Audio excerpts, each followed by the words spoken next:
সারা দুনিয়ায় তত্ত্ব তালাশ করলে দেখা যায় যদি হজ করে 1000 মানুষে জাকাত দেয় 6 জনে 10 জনে। কথা বুঝেন নাই? জাকাত যেমন ফরজ, হজও তেমন ফরজ, রোজাও তেমন ফরজ, নামাজও তো তেমন ফরজ।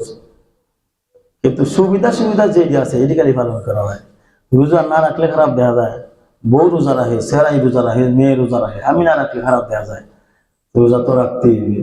নামাজটা পরে নামাজি হইলাম, রোজা রাখিয়া রোজাদার হইলাম, কিন্তু হজ কইরা হাজি হইলাম, কিন্তু জাকাত দেওয়ালা হইতে পারলাম না।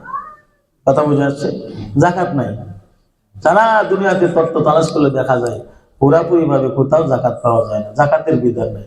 রোজাও যেমন ফরজ, জাকাতও তো তেমন ফরজ।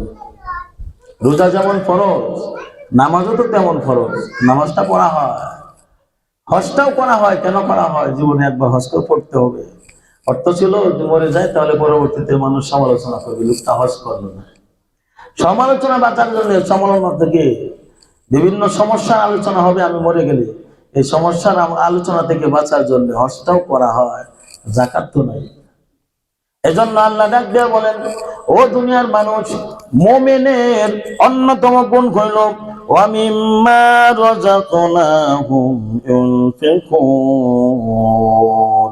আমি আল্লাহ তোমাদেরকে যে ধন দৌলত দিলাম, এই ধন দৌলত থেকে যারা অর্থ ক্ষয় করে ব্যয় করে, যে ধন দৌলত থেকে যারা গরিব অসহায়ের সহযোগিতা করে, আমি আল্লাহ ঘোষণা দিলাম উলাইকা হুমুল মুমিনুনা হাক্কান।